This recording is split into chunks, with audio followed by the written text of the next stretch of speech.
সকলো ভালে আছেনে? আজি মই মাছ গ্ৰিল কৰিম। তাৰ বাবে মই গ্ৰিল পেন এখন আগতে গৰম কৰি থৈছোঁ। এইখন গ্ৰিল পেন হয়। ইয়াত মাছটো মানে গ্ৰিল কৰিম। গ্ৰিল কৰি মানে সেকা আৰু কম তেল দি। আগতে মই এখন গৰম কৰি থৈছোঁ।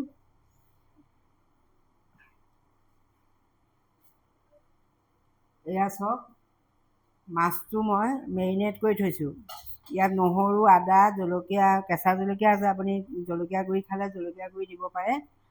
আকৌ অকণমান হালধি দিছোঁ আৰু ক'লা নিমখ দিছোঁ। পিঁয়াজ নালাগে। এতিয়া মই এইখিনি বহুত আৰু পাৰিলে আপুনি এঘণ্টামান মেৰিনেট কৰি থ'লে ভাল। মোৰ মানে এতিয়া দেৰি হৈছে যে বনাব লাগে, সেইকাৰণে 10 মিনিটমানহে কৰি থৈছোঁ। নেমু দি দিছোঁ। নেমু দিলে খাবলৈ ভাল লাগে। মই এফাল নেমু দিছোঁ, এনেকৈ চেপি পেলাই আগতীয়াকৈ দি থ'ব আপুনি। এতিয়া মই গ্ৰিল কৰি তেল কমতে হৈ যায় এইবোৰ বস্তু। এই গ্ৰিল পেনখন মানে ইমান দামী নহয়। ইয়াতকৈ ডাঠ এখন পায়, সেইটোত বেছি ভাল হয়। এতিয়া মই অকণমান তেল দি ব্ৰাছডালে সানি দিম। ব্ৰাছ নাথাকিলে আপুনি হেৰি এখনেও সানি দিব পাৰিব, মানে সেইকণ তেলেই হৈ যাব। এতিয়া মই এপিচ এপিচ মাছ মানে ইয়াত দি দিম। এপিচ এপিচ মাছ ইয়াত দি যাম। অকণমান তেলখনত নিমখ ছটিয়াই ল'ব লাগিছিলে, মই পাহৰিছোঁ, লাগি নধৰে মানে। এই চাইডে চাইডে মই অকণমান নিমখ দি দিছোঁ, দেখিছে? নিমখটো আগতেই দিব লাগিছিলে, মানে লাগি নধৰে আৰু। এপিচ এপিচ মই এনেকৈ দি দিম। পাৰিলে যিমান পাৰে মেৰিনেট কৰি থ'ব, তেতিয়া খাবলৈ ভাল লাগে। গোন্ধটো বৰ ধুনীয়া ওলায়। মছলাবোৰ ইয়াত লাগি লাগি ধৰে যে। এতিয়া আপুনি ইয়াত বিলাহী চিলাহীও গ্ৰিল কৰি খাব পাৰে। এনেকৈ মই এটা লগতে বিলাহীও দি দিছোঁ। এইটো বিলাহী ইয়াতে গ্ৰিলতে দি দিম লগতে গ্ৰিল কৰি।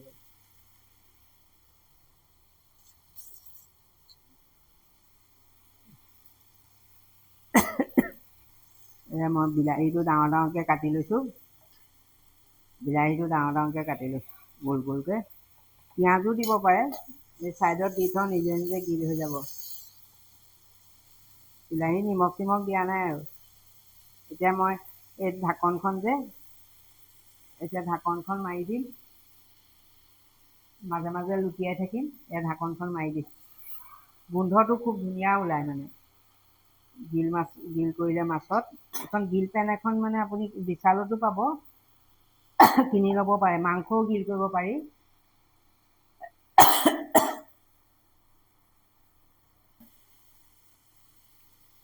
এতিয়া এনেকৈ লুটিয়াই দিব মাছবোৰ। কি সুন্দৰভাৱে হেৰি হৈ গৈছে।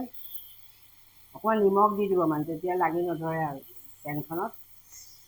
এয়া বৰ ধুনীয়া গোন্ধ এটা ওলায়। এয়া এনেকৈ আকৌ এবাৰ ইলুটি সিলুটি কৰি দিম। বিলাহীখিনিও গ্ৰিল হৈ গৈছে, দেখিছে? ধুনীয়াকৈ বিলাহীখিনিও গ্ৰিল হৈ গৈছে। ইয়াত আপুনি পনীৰো গ্ৰিল কৰিব পাৰে। কেতিয়াবা গ্ৰিল কৰি দেখাম বাৰু। লৰাই দিম আকৌ।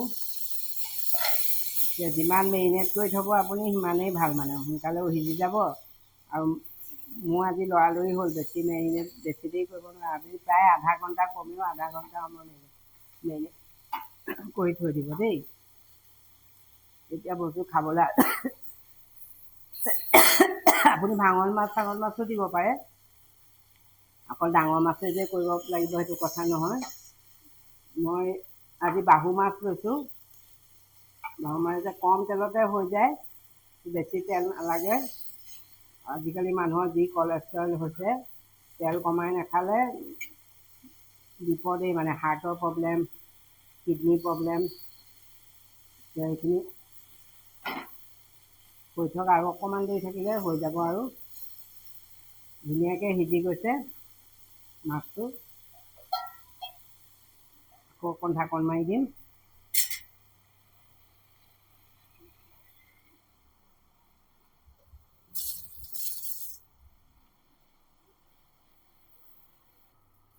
মাছ প্ৰায় হৈ গৈছে। মই এতিয়া ইয়াত মানে ধনিয়া, মান ধনিয়া কেইখিনিমান ডাঙৰ ডাঙৰকৈ দি দিম। আৰু অকণমান অৰিগেনো দিম। অৰিগেনৰ গোন্ধটো ভাল লাগে, আপুনি নিদিলেও নাই, কিন্তু দিলে মানে গোন্ধটো বৰ ধুনীয়া ওলায়। হৈয়ে গ'ল। এয়া মাছ গিল কৰা হৈ গ'ল। এয়া চাওক, এয়া গিল কৰা হৈ গ'ল, তেল নিদিয়াকৈ কি ধুনীয়াকৈ হৈ গৈছে। এতিয়া মই এইখিনি কাঢ়ি ল'ম বা পৰিৱেশন কৰি দেখাই আছোঁ।